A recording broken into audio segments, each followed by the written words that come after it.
গাউসে পাকের মাজরুনি এমন একজন আমলদারি ছিল গো। শোনো, যখন ও যুবক গাউসে পাকের বাবার সঙ্গে বিবাহের আলাপ হয়েছিল, গাউসে পাকের বাবা বলে, হুজুর আপনার বাড়িতে আমি 12টা বছর কাটাইলাম, 2-এর অধিক তো কোনো মানুষ দেখি নাই, ভালো করে লিখে নিবেন। আর আমি হুজুরের বাড়ি গেলেও হুজুরের বউ কেমন, আমার বউ কেমন, সব যাচাই বাছাই হয়ে যায়। আমার বাবার একটু খেয়াল করবেন, যেহেতু পীরের দরবারে আসেন, পীরের ওয়াজ শুনতেছেন, খুব খেয়াল করবেন। মিথ্যা হইলে সঙ্গে সঙ্গে আপনি আমার বলবেন রুহুল আমিন সাহেব মিথ্যা বলেন। গাউসে পাকের বাবা আবু সালে মুসা একদিন নয়, 2 দিন নয়, 12টা বছর গোলামি করলেন তার মুসলমান শ্বশুর বাড়িতে। এখন মুসলমান কেমন বাবা ছিল এই দুনিয়ার মধ্যে, বলে হুজুর ওর মা কেমন ছিল, ওনার বিবি কেমন ছিল, শ্বশুর কেমন ছিল, ডাকতে বলে, যখন বললো যুবক তুমি তোমার কর্মের ভুল মাপ পাইতে পারো যদি তুমি আমার প্রস্তাবে রাজি হও।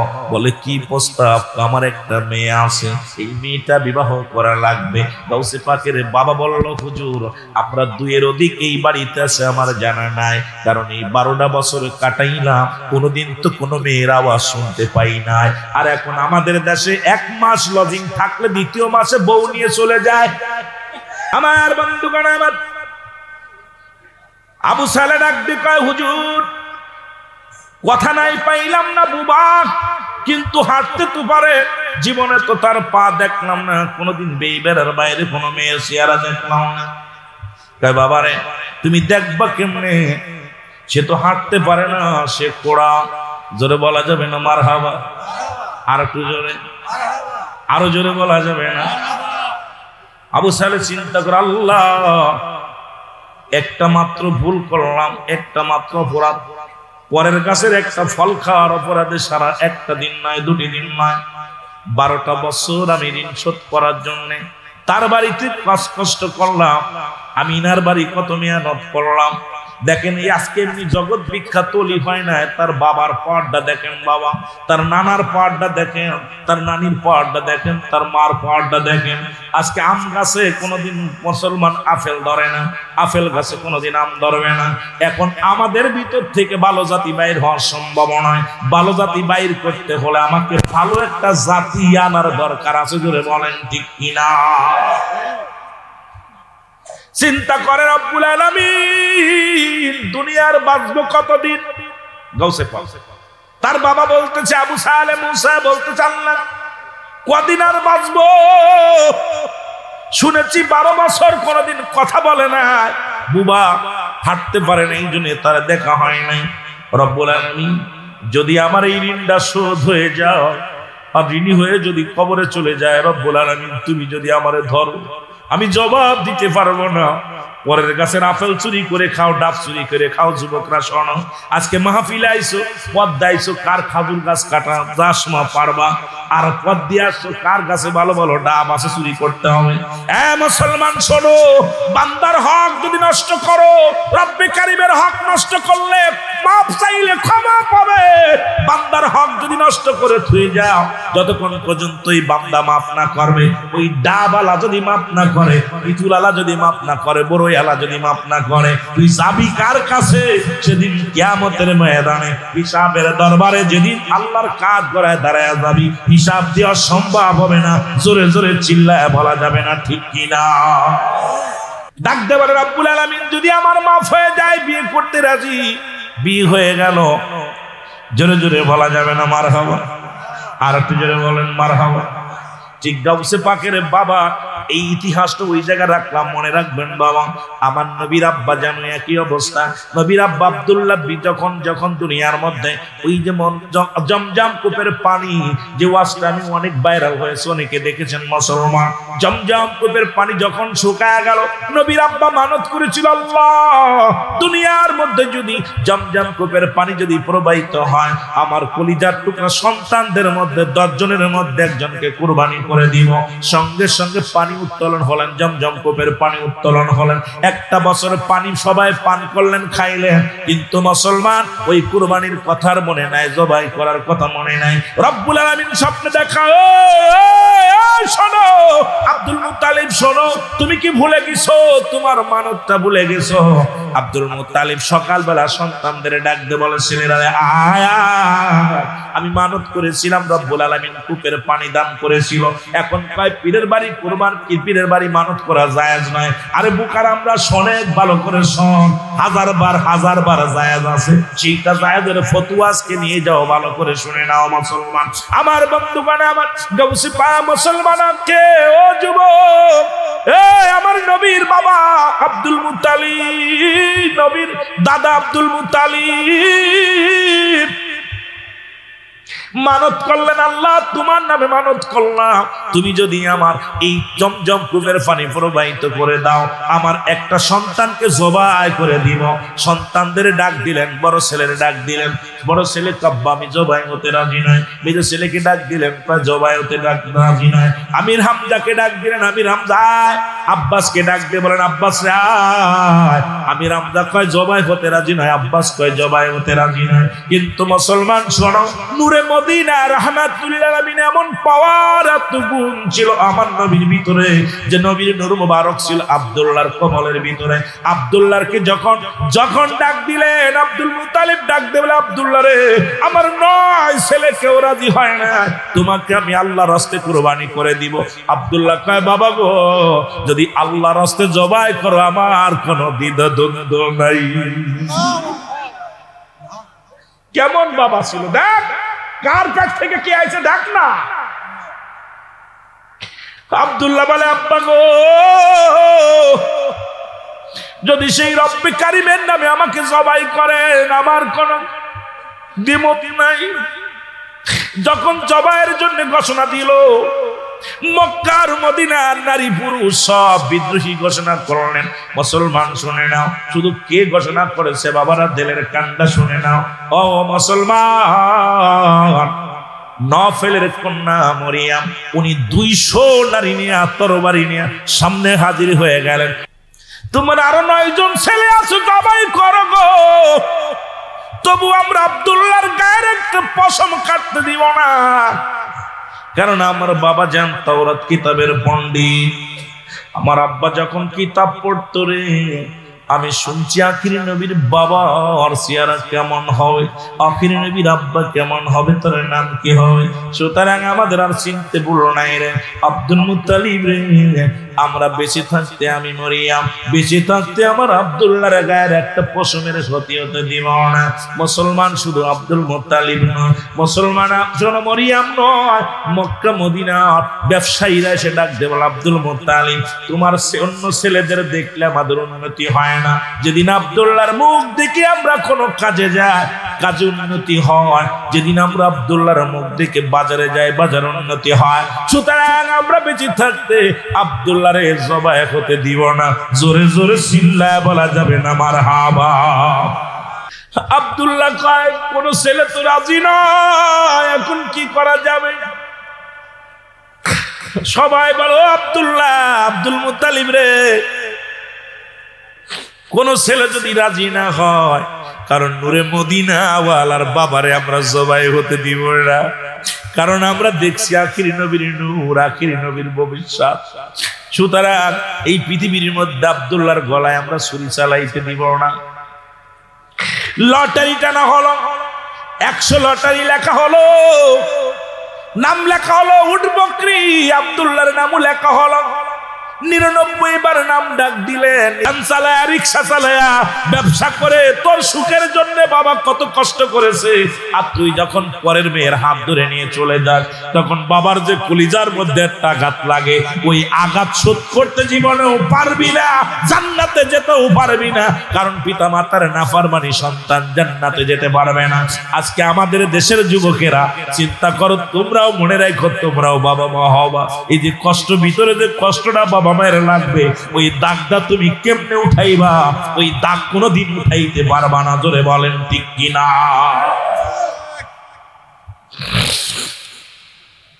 আমার ভাইয়েরা, আমার বন্ধুরা, এবার আব্দুল মুত্তালিব চলে গেল, যা বাল্য বন্ধু আব্দুল ওহাব জোহরির কাছে যে বলো, বন্ধু, চারিদিক থেকে বিয়ের পায়াগম্বা সে আব্দুল্লাহ, বিয়ে করাইব, তোমার মেয়ের খবর কি?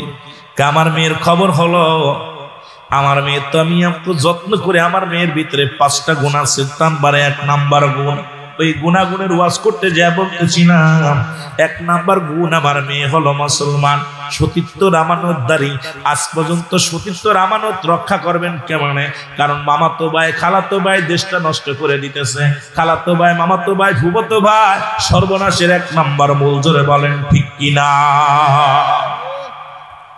1 নাম্বার সতীত্বর আমানতদারী নারী। ওই লেখেন যুবকরা, বিয়ে করার আগে ভেবে নিবি, 1000 বার ভেবে নিবি। 1 নাম্বার সতীত্বর আমানতদারী নারী, 2 নাম্বার হলো আমলদারী নারী, 3 নাম্বার হলো পর্দাশীলতা নারী। আম্মা জান, ও মুসলমান, আমার আম্মা জান মুসলমান নবীর মা, আমার নবীর মা আমেনার ভিতরে এই গুণাগুণ ছিল। 4 নাম্বার গুণটাও ছিল মা আমেনার ভিতরে। তিনি তৎকালীন জামানায় যেমন ছিল তার রূপ, তেমন ছিল তার গুণ। এ মুসলমান গভীর মনোযোগ, যে কথা বলতেছি দরদি বন্ধুরা শোনো।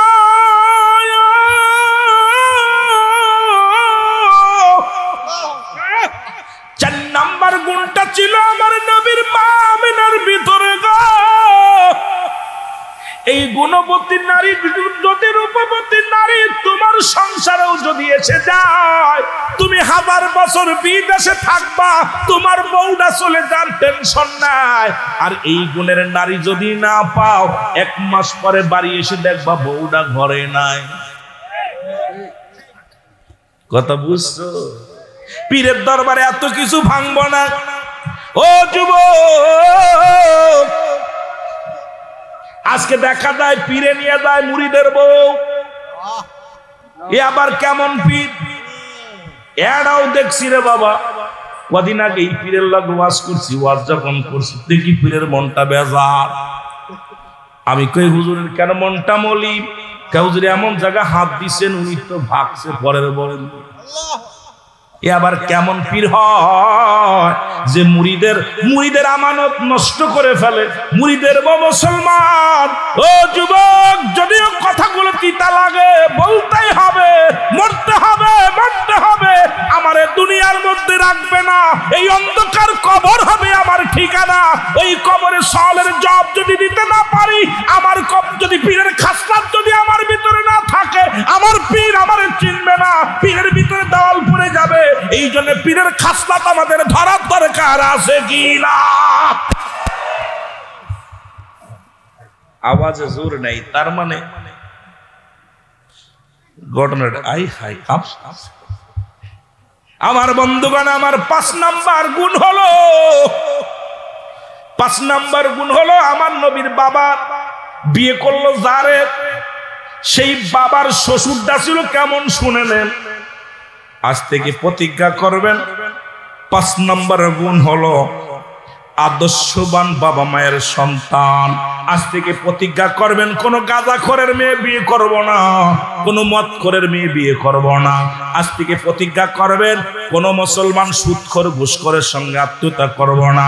এই রানীখার এলাকার মধ্যে একটা বাড়ি, যুব সমাজ যদি আমরা আজ থেকে কন্ট্রোল হয়ে যায়, আমার মন বলে আমাদেরকে প্রশাসন লাগবে না, আমাদের এমপি লাগবে না, মন্ত্রী লাগবে না। আজ থেকে প্রতিজ্ঞা করব, কোন ঘুষখোরের সঙ্গে আত্মীয়তা করব না। আজ থেকে প্রতিজ্ঞা করব, কোন সুদখোরের সঙ্গে আত্মীয়তা করব না।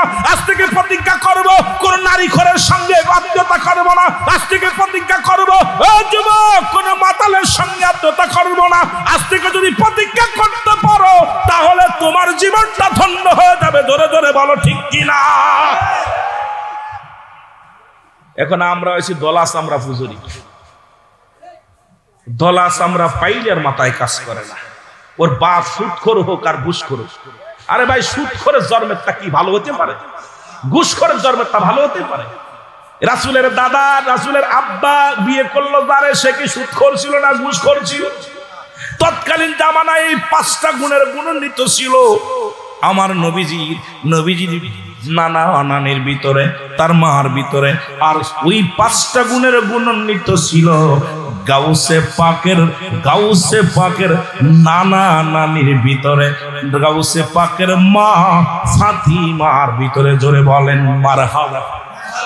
এই 5 গুণের নারী যদি বিয়ে না করতে করতে পারো রে, জীবনের সংসারে সুখী হবে না, জীবনের সংসারে শান্তি আসবে না, জীবনে স্বামী স্ত্রী মহব্বত দুনিয়ার মধ্যে কি বুঝবা না। এই সংসারের ভিতরে ঝামেলা, বিবি পরক্রিয়া করবে, বিবি অন্য পুরুষের হাত ধরে চলবে, এই দুনিয়ার মধ্যে সন্তানাদি নষ্ট হয়ে যাবে। এই জন্য নবীদের মধ্যে সরদার আমার নবী রাহমাতুল্লিল আলামিন, তার মায়ের ভিতরে ছিল এই 5টা গুণ। আর পৃথিবীর মধ্যে জগৎ বিখ্যাত আল্লাহর ওলি, তার বাবা মায়ের ভিতরে ছিল এই 5টা গুণ। জোরে জোরে চিল্লা বলা যাবে না মারহাবা। গৌসে পাকের বাবার নাম বলতেছিলাম, ও যুবক শোনো, নাম হলো আবু সালেহ মুসা। তিনি তৎকালীন জামানায় একজন সিংহ পুরুষ ছিলেন, তৎকালীন জামানার মধ্যে একজন সচ্চরিত্র মানুষ ছিল। তৎকালীন জমিনের মধ্যে বায়না উত্তম ব্যবহার উত্তম আখলাক ছিল। আপনার মতো আমার মতো এইরকম দাড়ি চাপা মৌলবী ছিল না, আমার মতো আপনার মতো প্যান্ট শার্ট পরা মৌলবী ছিল না, আপনার আমার মতো মুসলমান দুনিয়ার মধ্যে এই সুদখোর ঘুষখোরের মতো ছিল না, আমার আপনার মতো বেনামাজি ছিল না, আমার আপনার মতো মুসলমান এই দুনিয়ার মধ্যে দুনিয়ার কোনো লোক ছিল না। এই পৃথিবীর মধ্যে জগৎ বিখ্যাত বাবা হলো, এই মা হলো পৃথিবীর মধ্যে মুসলমান। শোনো, বাবাও যেমন আদর্শবান, মাও তেমনি আদর্শবান। আরো জোরে বলুন। আজকে আমি আপনাদেরকে গুরুত্বপূর্ণ কথা বলে যাব, 2-4 ঘন্টা পরে যে ওয়াজগুলো পাবেন না, এই ঘন্টাখানেকের মধ্যে আপনাদেরকে বলে দিয়ে যাব। ও যুবক, এই জন্য বিয়ে করলে 5টা গুণের নারী বিবাহ করা লাগবে। 1 নাম্বার হলো সতীত্বর আমানতদারি। জোরে বলো মারহাবা। আসতে কইতেন না জোরে কইতেন? 1 নাম্বার হলো সতীত্বর আমানতদারি। ওই অনেক মেয়েরা আসছে দরবারে, ও যুবতী মারা শোনো গো, বেগানা নারী চেহারা দেখা হারাম, বেগানা পুরুষের চেহারা দেখা হারাম। একটু চক্ষু লজ্জা করো, সমাজতা বজায় রাখো। আল্লাহর ওলির দপ্তর আইছো নিয়ামত নেওয়ার জন্য, গজব নেওয়ার চিন্তা করো না। আদবের সঙ্গে আসো, আদবের সঙ্গে বসো, জান্নাতের বাগানে বইয়া কিছু নিয়ে যাও। জোরে বলেন ঠিক কিনা? 1 নাম্বার নবীর মার ভিতরে ছিল, 1 নাম্বার গাউসে পাকের বাবা মায়ের ভিতরে ছিল যে গুণাগুণ গুলো এই খালাত। 1 নাম্বার সতীত্বর আমানতদারি গো। 2 নাম্বার হলো পর্দাশীলতা নারী। মা মেনে এমন একজন পর্দাশীলতা নারী ছিল। ওরে মুসলমান শুনে নাও, আব্দুল ওহাব কয়, ও দুনিয়ার মানুষ শোনো, এই দুনিয়ার কোন বেগানা পুরুষ আমার মেয়ে দেখে নাই। এই জগৎ বিখ্যাত নারীদের মধ্যে একজন নারী এমন আমলদারি ছিল রে মুসলমান। এরে আমার মুসলমান, নবীর বাবা আব্দুল মুত্তালিব যা বলো বন্ধু, ছেলের সঙ্গে বিয়ের কথা ছিল, মেয়ে কি বড় হয়েছে? কয়েক বন্ধুরে, আমার মেয়েকে আমি এমন ভাবে লালন পালন করেছি, এই পৃথিবীর আমার মেয়ে কোন পুরুষ আমার নজরে আজ পর্যন্ত পড়ে নাই। ওরে আজকাল আমাদের মেয়ের গুলো লিপস্টিক আলতা লাগাইয়া সাজুগুজু করিয়া ঘোরাঘুরি করে, যাতে মানুষই পছন্দ করে। এর মুসলমান শুনে নাও, 2 নাম্বার গুণ হলো এই পৃথিবীর মধ্যে পর্দাশীলতা নারী। ও মারা শোনো, নামাজ যেমন ফরজ, পর্দা তেমনি ফরজ। হয়তো আমার কথাগুলো ভালো লাগবে না, না লাগলেও কিছু করার নাই, কারণ আমার মরতে হবে, কবরে যাইতে হবে। রব্বুল আলামিনের কাছে কি জবাব দিব? জবাব আমি দিতে পারবো না। 44-এ পা লাগায়া দিছি, কখন যেন মালাকুল মউত এসে যাবে, ধরা পড়ে যাব, কখন যেন সংবাদ আসবে রুহুল আমিনার নাই। ওরে মুসলমান, 3 দিন আগে যদি মারা যেতাম, আজকে 3 দিন পার হয়ে যেত। যেহেতু রব্বুল আলামিন বাঁচায় রাখছে এত অসুস্থতার মধ্যে, সুতরাং যতটুকু সময় দুনিয়ার জিন্দেগিতে বাঁচি, সিদ্দিকের কণ্ঠ থেকে এরকম আওয়াজ আসবে, কে ভালোবাসলো আর না বাসলো কিচ্ছু যায় আসে না, কারণ পর্দার বিধান মানতে হবে রে মুসলমান। শুনে নাও, পর্দা করা ফরজ, নামাজ পড়া ফরজ। এখন নামাজও পড়ো না, পর্দাও করো না, তুমি কেমন মুসলমান বলে দাবি করো আমার বুঝি আসে না। জোরে বলেন ঠিক কিনা? 3 নাম্বার গুণাগুণ ছিল, যুবক দিলের কান্ডা লাগা শোনো গো। 3 নাম্বার গুণ ছিল এই পৃথিবীর মধ্যে আমলদারি নারী। মারহাবা বলা যাবে না? ওরে মুসলমান, বিবি যদি আমলদারি হয় ওই ঘরে রহমতের ফেরেশতা নাজিল হয়। বিবি যদি আমলদারি হয় ওই ঘরে শান্তি নামায় দেয় আমার আল্লাহ। বিবি যদি আমলদারি হয় ওই ঘরের ভিতর রহমত বরকত আসিয়া যায়। এই জন্য নবীর মার ভিতরে ছিল এই তিনটা গুণ, গাউসে পাকের মার ভিতরে ছিল তিনটা গুণ। গাউসে পাকের মা এমন একজন নারী ছিল রে মুসলমান, জীবনে কোনো বেগানা পুরুষ তারে দেখে নাই। ওরে মুসলমান শুনে নাও, লাইন কেবল ক্লিয়ার একটা জায়গা বিয়ে পড়ালাম। নবী সম্রাটের বাবার বিয়ে হলো, এইবার গাউসে পাকের বাবার বিয়েটা দিয়ে আসি। সময় তো পাবো না, 9টা বন্ধু করার কথা ছিল। আয় হায়, এটা পার হয়ে গেছে। আমার বন্ধুগণ আমার শুনে নাও, আবু বা মুসলমান আবু সালে মুসা ডাকতে বলে, শোনো, যদি তো আপনার কন্যা বিয়ে করলে যদি আপনার দাবিদা ছেড়ে দেন আমি রাজি। এইরকম কথা কইলে আমি রাজি হব না, আমি পালা বানে। কারণ তো দুনিয়ার কোন ইমানদার দুনিয়ার মুখাপেক্ষী না, ইমানদার হলো আল্লাহর মুখাপেক্ষী। দুনিয়ার ধন সৌন্দর্য টাকা পয়সা অর্থলোভ দুনিয়ার কোন পাগলেরা করে না। দুনিয়াবি পাগল যারা এরা করে, যারা আল্লাহর পাগল এরা দুনিয়ার কোন মুখাপেক্ষী না, রব্বে কারীমের গোলাম। জোরে বলেন ঠিক কিনা? গাউসে পাকের আব্বা জান আবু সালে মুসা কয়, হুজুর আমি রাজি। তো বাবা রাজি যে হইলা, 12টা বছর তোমার কষ্ট দিলাম, এরপরে আমার মেয়ে বুবা, খুঁড়া হাঁটতে পারে না, কানা চোখি দেখে না, এই মেয়েটারে বিয়ে করবা? হুজুর আমি রাজি। সুবহানাল্লাহ। আরো জোরে বলেন না।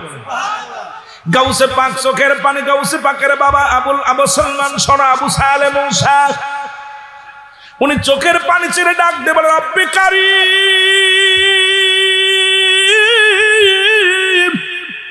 এই দুনিয়ার জিন্দেগি আমার ক্ষণস্থায়ী জমিন নয়, ক্ষণস্থায়ী জমিনটা হবে আমার কবর।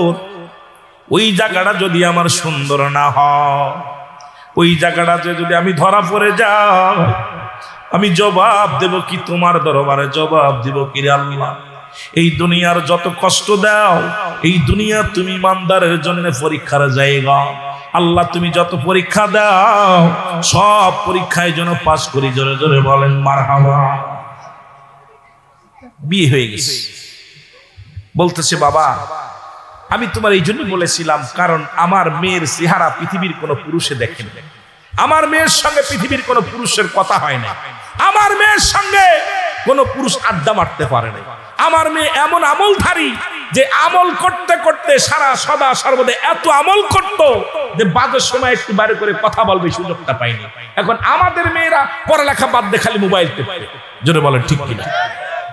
আর এই মোবাইল যারা টেপে, যদি কোনো পীর সাহেব বলে আমি খুব ফ্রেশ মানুষ, আমি বলতে চোর, এর মধ্যে বাইরে বলে টাচ মোবাইল যার হাতে আছে সে যে ল্যাংটা ছবি দেখে নাই, আমার বিশ্বাস হয় না বাংলাদেশে এমন কোন পীর সাহেব বলতে পারে না আমিরুল আমিন সিদ্দিকী আমি বড় বুজুর্গ, আমার জীবন আমি ল্যাংটা ছবি দেখি না, আমি কোনো ওদের মতো বাট পাড়ার পৃথিবীতে নাই। জোরে কোন ঠিক কিনা? এই টাচ মোবাইল আইয়া এখন বুড়ো বুড়ো চোখি দেখে না, চশমা লাগাই রান দেখে। জোরে বলেন ঠিক কিনা? ওই আর কি ভাই, খুব কষ্ট, ওইগুলো মনে হয় ভালো ইন্টারেস্ট করে না, জানো? তাহলে বোঝা গেল আমার এই জাতিকে বাঁচান শেষ করার জন্য বিদেশিরা যে চক্রান্ত করছে, বিদেশিরা চায় আমরা জাহান্নামী হই, অমুসলিমেরা কখনো মুসলমানদের মঙ্গল কামনা করে না। জোরে বলেন ঠিক কিনা? আরো জোরে বলেন ঠিক কিনা? সুতরাং গাউসে পাকের বাবাকে বললেন, বাবা আমার মেয়ের ভিতরে গুণাগুণ আছে।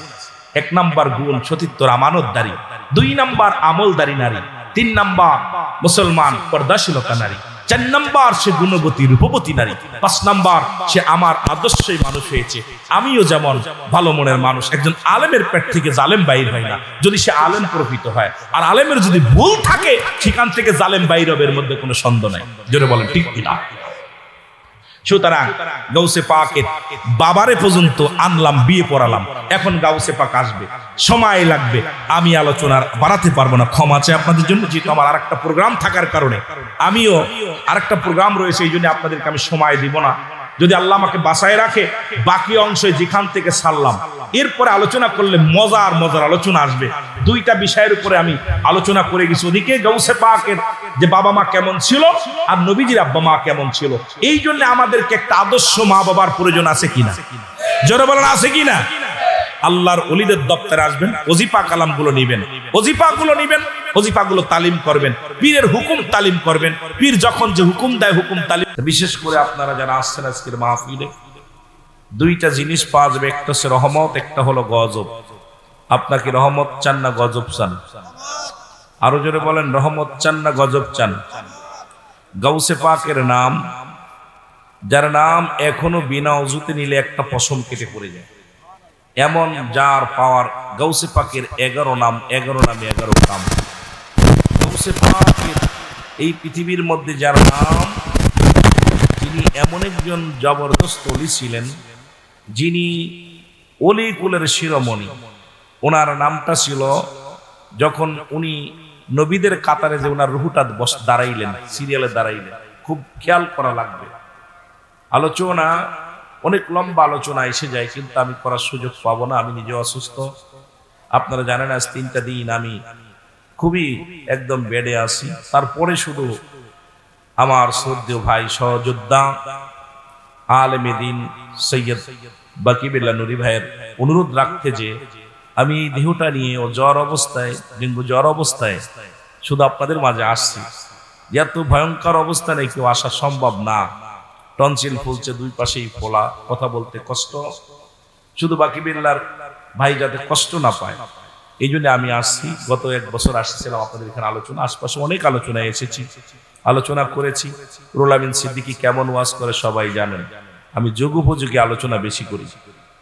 তা গাউসে পাকের রুহু মুবারক যখন নবীদের কাতারে যে দাঁড়াইছে, আল্লাহ পাক গাউসে পাককে বলেন, গাউসে পাক তুমি এই কাতারে দাঁড়ায়ও না, এই কাতারে দাঁড়ায়ও না, এই কাতারে তুমি না।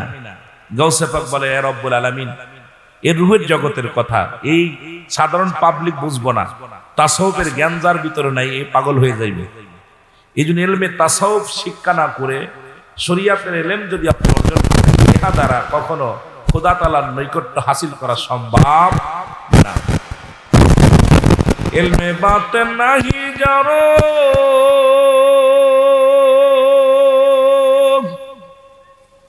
হাসরে সে অন্ধর, ওরে মেলাদনি নাহি যার, দোজকে দেশে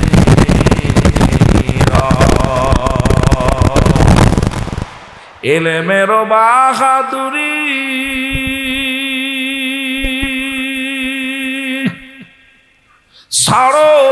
সারধনের গৌরব তুমি,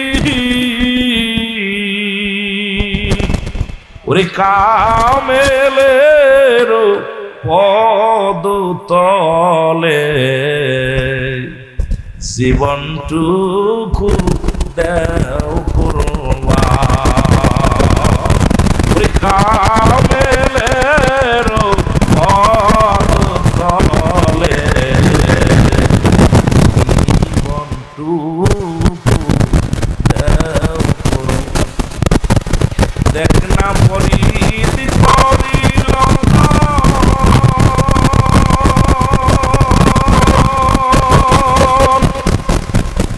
অমূল্য চক্ষু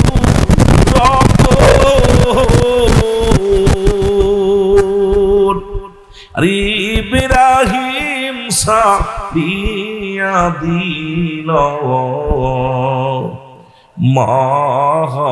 মূল্য সিংহাসন।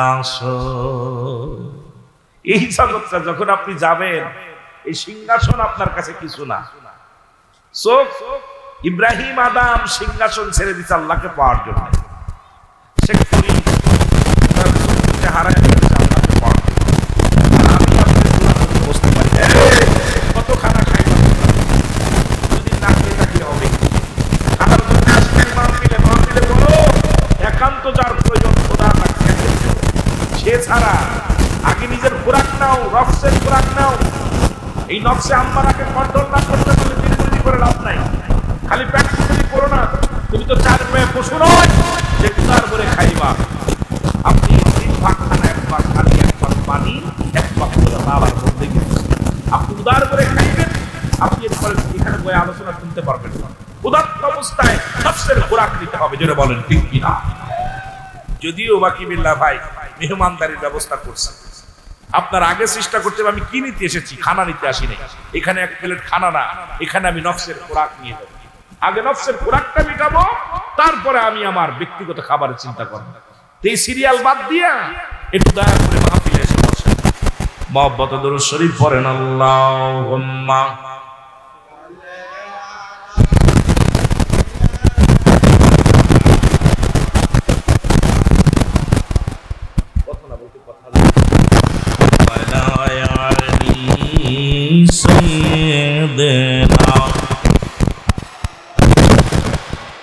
এ দুনিয়ার মুসলমান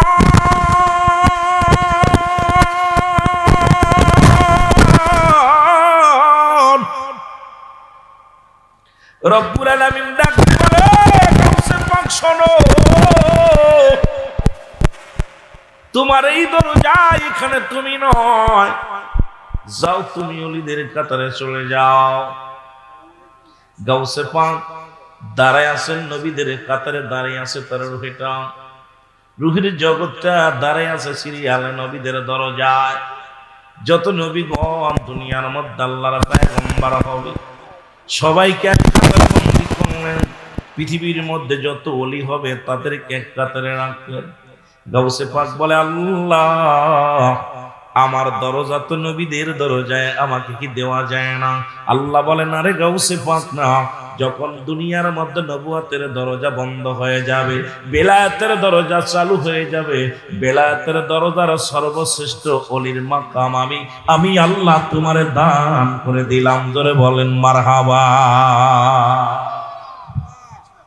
মারহাবা বলেন। অনেক লম্বা আলোচনা, সমস্ত আলোচনা করতে গেলে প্রাণটা জড়িয়ে যায়। এ আমার ভাইয়েরা, আমার বন্ধুরা, আমার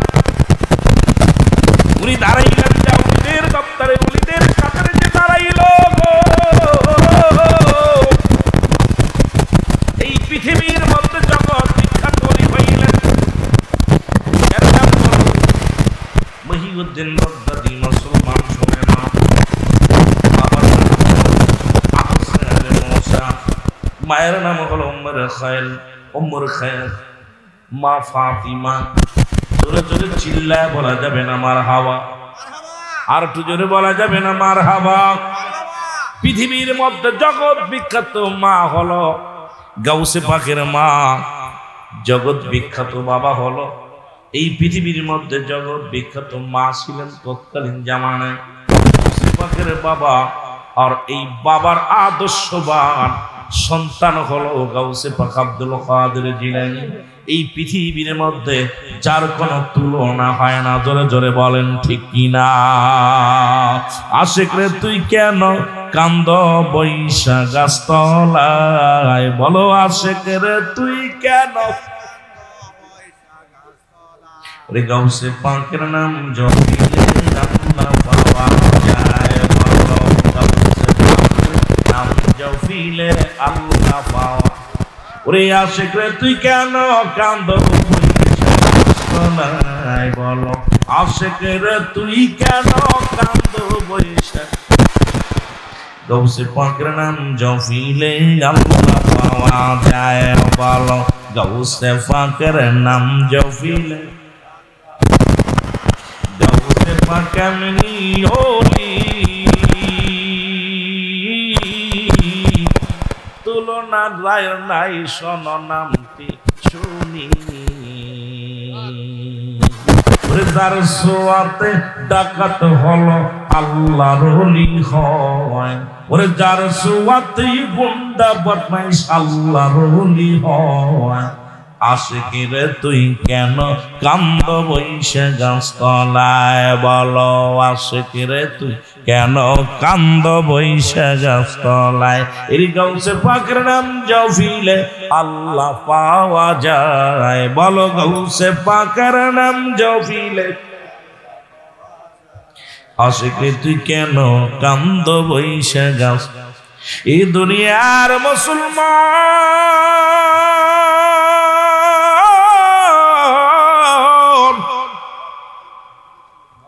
গভীর মনোযোগ দিলের কান্ডা লাগা সড়ক। আমার যুবক বন্ধুরা, আবু সালে মুসা ছিল কেমন ইমানদার, এই জন্য 5টা গুণের নারী বিয়ে করা লাগবে রে। এই 5টা গুণের নারী যদি জীবনে না আসে রে বাবা, জীবনে বিয়ে কইরা এই ঘরের মধ্যে শান্তি পাবি না। এই ঘর থেকে ভালো মাল বাইর হবে না, এই গুদম থেকে ভালো জাতি বাইর হওয়া সম্ভব হবে না। যে গুণাগুণ ছিল গাউসে পাকের মায়ের, যে গুণাগুণ ছিল আমার নবীর আম্মা জানের, তৎকালীন জামানার মধ্যে আমার নবীর তার মা ছিলেন মুসলমান, তার বাবা হলো মুসলমান আব্দুল্লাহ। এই আব্দুল্লাহ বিবির নাম ছিল আমেনা, আমেনার বাবার নাম ছিল মুসলমান আব্দুল ওহাব জহরি, মার নাম ছিল কাররা। জগৎ বিখ্যাত মায়ের বাবার সন্তান হলো দুনিয়ার মানুষ। শোনো, এই জগৎ বিখ্যাত এই পৃথিবীর মধ্যে হলো আমার নবীর আব্বা জানের বিবি, আর নবীর আব্বা জানের এই পৃথিবীর মধ্যে জগৎ বিখ্যাত বিবি হওয়ার কারণে তার গর্ভে থেকে তার মা এবং বাবা জগৎ বিখ্যাত হওয়ার কারণে এই পৃথিবীর মধ্যে জগৎ বিখ্যাত নবী হলেন, কুল কায়নাতের নবী হলেন, তামাম পৃথিবীর নবী হলেন রাহমাতুল লিল আলামিন। জোরে জোরে চিল্লা বলা যাবে না মারহাবা। যাইতে পারলাম না মদিনা, না মদিনা, যাইতে পারলাম না মদিনা। আমি অসহায় তাই এত দূরে রই, বলো অসহায় তাই এত দূরে রই, দূর থেকে সালাম জানাই, বলো দূর থেকে সালাম জানাই। মদিনা যাইতে পারলাম না মদিনা, মদিনার নাম কত মধু,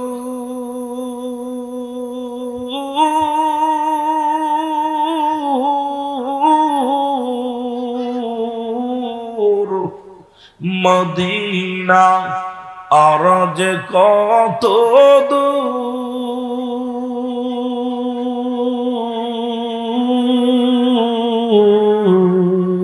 ওই মদিনার পথের ধুলি, ওই মদিনার পথের ধুলি মাখাতে পারলাম না মদিনা, যাইতে পারলাম না মদিনা। এ বাবারা, সবাই ভিতরে বহেন, পীরের দরবার আইছেন।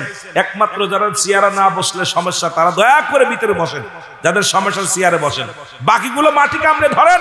মদিনা যাইতে পারলাম না মদিনা,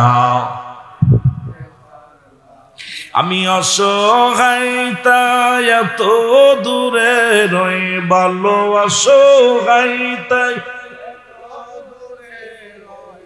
শুধুই সালাম জানাই, বলো শুধুই সালাম জানাই। মদিনা যাইতে পারলাম না মদিনা,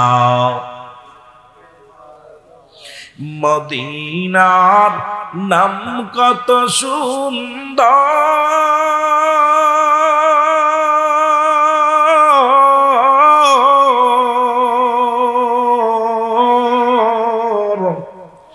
মদিনা কেরে সে অন্তর।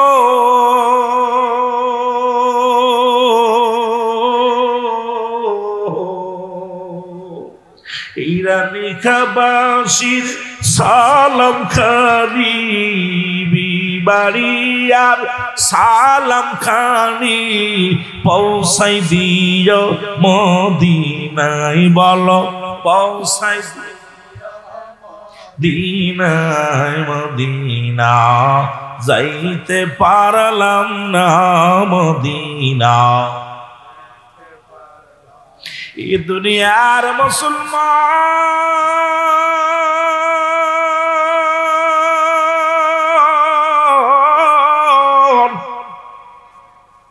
ও যুবক বন্ধুরা পীরের দরবারে আইসো গো দিলের কান্ডা লাগা শুনে নাও লজিন ম্যান বৌরিনি ভাগছে মাইয়ে থাকলে তো ওরা নিয়েও ভাগছে 12টা বছর কাটাইলেন বাড়িতে খোদার কসম আবু সালে বলতেছে হুজুর আমি 12টা বছর এই বাড়িতে থাকলাম আল্লাহর কসম আমি জানি চাচি আম্মার আপনি আছেন বাকি কে যে আছে আমি জানি না তাহলে ওই বাড়ি যে মেয়ে মানুষ একটা আছে এটা আরো আমার অতি গাউসে পাকরে বলতেছে গাউসে পাকের বাবারে বলতেছে আবু সালে জি হুজুর 12 বছর পূর্ণ হয়ে চলে যাবা ঠিক আছে তবে আমার একটা মেয়ে আছে মেয়েটা আমি তোমার লগে বিবাহ দিতে চাই বলে হুজুর আপনার মেয়ে আছে কি বলেন এই 12টা বছর আপনার বাড়ি থাকলাম আজ পর্যন্ত কোনো মেয়ের শব্দ এই মেয়ের কাপড় নাড়া এই মেয়ের কথাবার্তা এই মেয়ের হাত পা আমি দেখলাম না কয় বাবা দেখবা কেমনে তুমি কি জানো না কয় না জানি না আমার মেয়ে তো বুবা এজন্য কথা হলো না সুবহানাল্লাহ কইতে নিরে এই ব্রাহ্মণবাড়িয়ার ছেলেরা শোন তোদেরকে এই ওয়াজগুলো বেশি করার দরকার কারণ এই তরিকা পন্থী যত আছে বাতিল পন্থী তত আছে আমরা আহলে সুন্নাতুল জামাতের কর্ণধার যারা আমাদেরকে উচ্চ আওয়াজে সঠিক কথাগুলো মানতে হবে বুঝতে হবে বলতে হবে কারণ আমরা বাতিলের কাছে কখনো মাথা নত করি না ওই দুই সাইডে বাতিল যারা থাকে আমাদের এই ভুল দেখে ওরা মাথা নাড়া দিয়ে ওঠে এটা কখনো সম্ভব নয় কারণ সুন্নিরা এরা গিবা এরা সুন্নি যত যারা আছে সুন্নি আহলুল সুন্নাতুল জামাতের সুন্নি জনতা যারা আছে আমরা জিনা ব্যভিচার বিশ্বাস করি না করিও না কোনো বেগানা নারী নিয়ে ঘুরি না সুতরাং আমাদেরকে নিয়ে যারা কটূক্তি করে ওই ওদের ভিতর থেকে কিছু বিস্তার করার কারণে আমাদেরকে নিয়ে কটূক্তি করার সুযোগ পায় জোরে বলেন ঠিক কিনা বলছে আব্বা আপনার মেয়ে আছে হ 12 বছরে একটা দিন তা আপনাকে আব্বা বলে ডাকে তাও তো ডাকে না কোনদিন তো আমাকেও কোনো কাজের নির্দেশ দেন আর আমাদের বাড়ির কর্মচারী এই রহিম এই আমার কাপড় কাটা ঢালাই নিয়ে আসিস লজিক মানে এই মেয়ে কলেজটা এই রহিম কথার কথা বলতেছে রাগ করে না কর্মচারী রাখছে কর্মচারীর হুকুম দেয় মেয়ে বাপে কয় বাজান রে সারাদিন কাজ করছে কয় বাবা আমার কাজও করা লাগবে জুতা জোড়া খালি করে নিয়ে আসিস কিন্তু কেমন কন্যা জীবনে 12টা বছরের ভিতরে আবু সালের সামনে আসেন সুবহানাল্লাহ বলেন আরো জোরে বলেন আরো জোরে বলেন ইসলাম যে কত সুন্দর ইসলামের বিধান যে কত সুন্দর কোরআন হাদিস যে কত সুন্দর এটা যদি কোনো মানুষ মানে আর এটা যদি পালন করে সে কিছুদিন আমল করতে করতে আল্লাহর ওলির দপ্তরে পৌঁছে যেতে পারে জোরে বলেন ঠিক কিনা আমল করতে করতে আউলিয়া হওয়া যায় এই আউলিয়ার দপ্তরে যা কোনো ব্যাপার না কিন্তু আপনি তো আমল করবেন না আইসেন দুনিয়ায় কামানোর জন্য বাল্লুয়া কেলা এই দুনিয়াটা পচা দুর্গন্ধ মরি মানুষের চরিত্র কুকুরের চরিত্র কুকুর যেমন মরি পাইলে খুশি হয় সে জামানার মানুষগুলো সম্পদ পাইলে খুশি হবে এই তো সেই জামানা চলে আসে তুই আমার জীবন জোরে বলেন মারহাবা অলিকুলের শিরোমণি শুনছি নামটা আমি ওই নামেরই হইলাম পাগল আশিক হইয়া আমি ওই নামেরই হইলাম পাগল আশিক হইয়া আমি এর তুমি বিনা এ জগতে তুমি বিনা এ ভুবনে কে আছে আমার রে তুই আমার জীবন গৌসে পাক তুই আমার জীবন জোরে বলেন মারহাবা, আর একটু জোরে বলেন। যাদের কথা আল্লাহ বলে দলিল আলা সাবধান ইন্না রিজালা ইন্নাল্লাহি, আল্লাহ তরফ থেকে যারা ওলি হয় লা নাই খাউফুন শব্দের অর্থ ভয়, ওলা যদি অবস্থান করো হুমতের উপরে জানান তাদের চিন্তা ভাবনা কিচ্ছু নাই। আল্লাহ নামাজের আগে আলা বলে নাই, হজের আগে আলা বলে নাই, যাকাতের আগে আলা বলে নাই, আল্লাহর ওলিদের বিষয় বলছে আলা সাবধান। মারহাবা মারহাবা, আর একটু জোরে। বন্ধুগণ আমার শুনে নাও, নফল কন্যা মরিয়াম ডাক দেখো আব্দুল মুতালিব, আয় হায় নবীর প্রেমে জীবন গড়ো, নবীর প্রেমে জীবন গড়ো, নসিব করো মদিনা, বলো নবীর প্রেমে জীবন, আয় হায় জোরে। দিনা নবীজিকে না দেখাইয়া কবরে ডাক দিও না, আল্লাহ নবীজিকে কবরে ডাক, দয়াল নবী মায়ার নবী এই আশেকদের ভুইল না, দয়াল নবী মায়ার নবী আমাদেরকে ভুইলেন না, নবীজিকে না দেখাইয়া। ও নবীর প্রেমিকেরা জোরে বলো নবীজিকে না দেখাইয়া কবরে ডাক দিও না, বলো নবীজিকে না।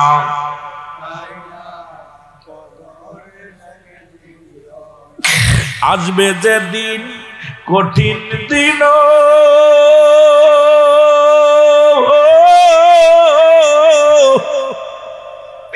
রাসূল মোদের সায়রা যায় না, আসবে যে দিন বিচারের দিন, নবী পাপীদের ভুইলা থাইকো না, আমার নবীজিকে না দেখাইয়া কবরে ডাক দিও না, বলো নবীজিকে। ও নবীর প্রেমিকেরা জোরে জোরে বলো নবীজিকে না দেখাইয়া।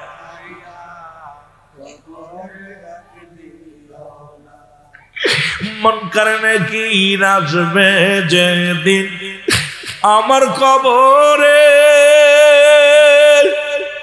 আপনি বিনে কিবা সেদিন সাধ্যকার আছে জব দিতে, নবী হইলে আমার সাথী, বান্ধব হইলে আমার সাথী, কবরে ভয় থাকবে না, নবী হইলে কবরের সাথী, কবরে ভয় থাকবে না, নবীজিকে না দেন। আরো জোরে বললেন নবীজিকে না দেন। এর নবীর প্রেমে জীবন গড়ো, তোমরা নবীর প্রেমে জীবন গড়ো, নসিব করো মদিনা, বলো নবীর প্রেমে জীবন গড়ো, নসিব করো নবীজিকে না দেখাইয়া। আরো জোরে জোরে চোখের পানি ছেড়ে বললেন নবীজিকে না। আমরা হইলাম সুন্নি মুসলমান, নবী সারা কিছু বুঝি না, আমরা হইলাম সুন্নি মুসলমান, নবী সারা কিছু বুঝি না, হাবিব আমাদেরকে না দেখাইয়া আল্লাহ কবরে ডাক দিও না, হায় হায় নবীজিকে না দেখাইয়া। নবীর প্রেমে জীবন গড়ো, তোমরা নবীর প্রেমে জীবন গড়ো, নসিব করো মদিনা, বলো নবীর প্রেমে মদিনা নবীজিকে না দেখাইয়া কবরে ডাক দিও না। হায় হায় নবীজিকে না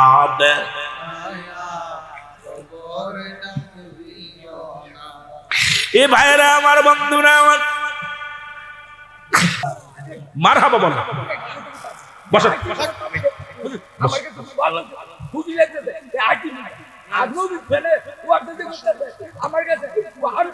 আলহামদুলিল্লাহ, বসেন বসেন। আল্লাহ কবুল করুক, আল্লাহ কবুল করুক। আমিন বলেন মহব্বতের সঙ্গে দুরূদ শরীফ পড়েন। আল্লাহুম্মা, আল্লাহ আপনারা কবুল করুক। আশিক বিন কেউ বোঝে না, আশিক বিন কেউ বোঝে না, দয়াল নবীর প্রেমের শান। আশিক বিন কেউ বোঝে না, দয়াল নবীর প্রেমের শান। তাই তো আসে কাঁদে শুধু গায়ে যে আমার নবীর গান। তাই তো আসে কান্দে শুধু গায়ের আমার নবীর গান। আশিক বিন কেউ বোঝে না, দয়াল নবীর প্রেমের শান। বলো, আশিক বিন কেউ বোঝে না, দয়াল নবীর প্রেমের শান। তাই তো আসে কান্দে হায় রে, তাই তো আসে কান্দে হায় রে, গায়ে যে শুধু নবীর গান। তাই তো আসে কান্দে হায় রে, গায়ে যে শুধু নবীর গান। ঠিক কিনা, ঠিক কিনা? আশিক যখন পায় গয় আমার নবীর প্রেমেরই যে শান, কলিজাটা ঠান্ডা করে, দেহটারে ঠান্ডা করে, গাইতে শুধু নবীর গান, গাইতে শুধু নবীর গান। জোরে বলো, গাইতে শুধু নবীর গান। আশিক বিনে এই জগতে বোঝে না কেউ নবীর শান। আশিক বিনে এই জগতে বোঝে না কেউ। ওরে নবীর প্রেমিক হলো যারা, নবীর প্রেমিক হলো যারা, গাইতে শুধু নবীর গান। নবীর প্রেমিক হলো যারা, গাইতে শুধু নবীর গান। জোরে বলেন ঠিক কিনা?